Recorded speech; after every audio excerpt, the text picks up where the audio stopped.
असम इजलास से कल भारत राष्ट्रीय समेत 3 गन पार्क में शहदा की यादगार पर धरना देते हुए तेलंगाना भर में यूरिया की शदीद किल्लत को उजागर किया। पार्टी कायदीन और कारकुनों ने खाली यूरिया की बोरियां दिखाकर अलामती एहतजाज किया और कांग्रेस हुकूमत के खिलाफ नारे लगाए। बीआरएस कायदीन ने इल्जाम लगाया कि कांग्रेस हुकूमत किसानों को खाद फराहम करने में नाकाम हो रही है और ऐसी हुकूमत को फौरी इस्तीफा देना चाहिए।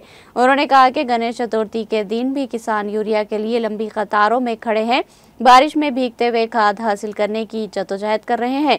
बीआरएस के कारगुजार सदर के.टी. रामाराव ने कहा कि बहरान कांग्रेस की नाकामी का नतीजा है।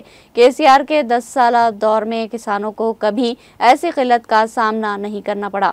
आज किसान जूते और आधार कार्ड के साथ कतार में खड़े हैं। ये किसानों के साथ रेवंत रेड्डी की गद्दारी है। रामाराव ने मुतालबा किया कि असेंबली का इजलास कम से कम 15 दिन तक बुलाया जाए। उन्होंने कहा कि बीआरएस हुकूमत की तरफ से पेश किए गए हर मसले पर बहस के लिए तैयार है। हम ज़राई शोबे से लेकर आबपाशी तक, फीस रियम्बर्समेंट से लेकर 6 जमानतों की नाकामी तक सब पर बात करने को तैयार है। ऐवान किसानों और तुलबा की मुश्किलात पर हकीकी बहस के लिए होना चाहिए, न कि सिर्फ हुकूमत के मफाद की बातों पर।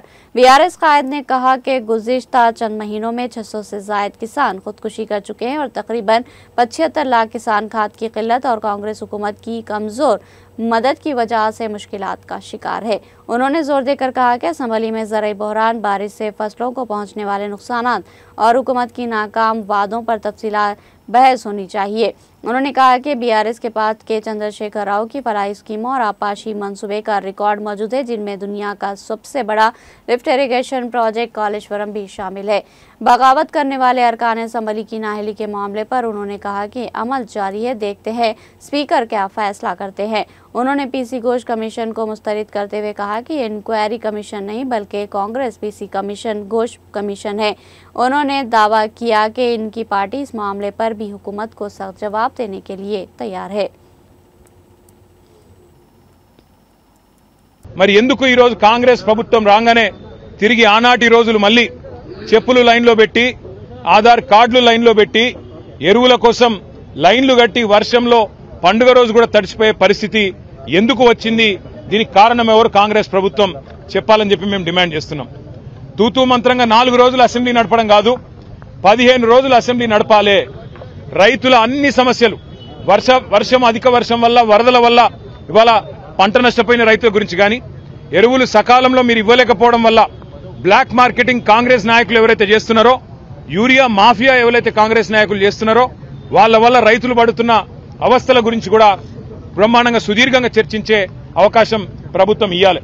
దాంతో పాటు ఇవాళ రాష్ట్ర వ్యాప్తంగా నెలకొని ఉన్న వ్యవసాయ సంక్షోభం మీద కూడా మాట్లాడే అవకాశం ఇవ్వాలి, చర్చ ఖచ్చితంగా పెట్టాలి.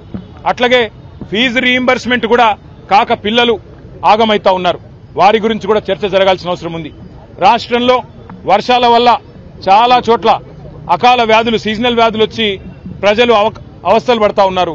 దాని గురించి కూడా సుదీర్ఘంగా చర్చ జరగాల్సిన అవసరం కూడా ఉంది.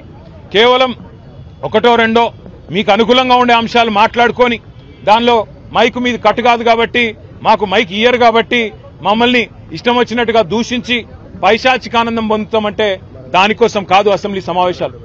అసెంబ్లీ సమావేశాలు ప్రజల సమస్యలు చర్చించడానికి, ప్రజల సమస్యలను ప్రభుత్వ దృష్టికి ప్రతిపక్షం తీసుకురావడానికే పెడతారు. కాబట్టి అన్ని అంశాలు సాకల్యంగా చర్చించాలి అంటే 15 రోజుల పాటు ఖచ్చితంగా చర్చ జరగాలి. అర్థవంతమైన చర్చ జరగడానికి బీఆర్ఎస్ ఎప్పుడు కూడా ముందుంటది. అన్ని విషయాలు, కాళేశ్వరం మీద మీరేసిన కమిషన్తో సహా, అది పీసీ ఘోష్ కమిషన్ కాదు, పీసీసీ కమిషన్ అది. కాబట్టి ఆ పీసీసీ కమిషన్ రిపోర్ట్తో సహా, తప్పుల తడక లాంటి ఆ నివేదికతో సహా అన్నిటి విషయంలో కూడా మా పార్టీ పూర్తి స్థాయిలో మా వైఖరిని కుండబద్దలు కొట్టినట్టు చెప్తాం. కానీ ముఖ్యం, ఇవాళ మనం